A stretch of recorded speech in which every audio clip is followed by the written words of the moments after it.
শান্তি হবে না। আর আজকে বলছি 18 বছর উপরে পুরুষ মহিলা সবাইকে সামরিক ট্রেনিং, ইন্ডিয়ার হাত থেকে বাঁচানোর আর কোনো বিকল্প নেই।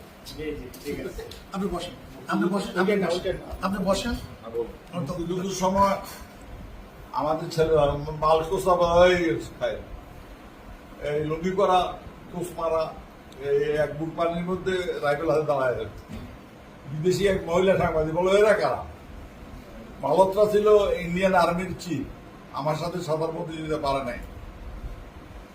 তো বলতেছে এরা মুক্তিযোদ্ধা। মুক্তি বলে যে তোমাদের খচ্চর বাহিনী দেখছি, শ্যাম্পেন বাহিনী দেখছি, কেউ হারাতে পারবে না এই জাতিকে। যে জাতি কান্নার পরে হাসতে জানে ওই জাতির পৃথিবীর কেউ হারাতে পারবে না। ইনশাআল্লাহ দোয়া চাই। আপনি বসেন, আপনি বসেন, আপনি বসেন, আপনি বসেন, আপনি বসেন।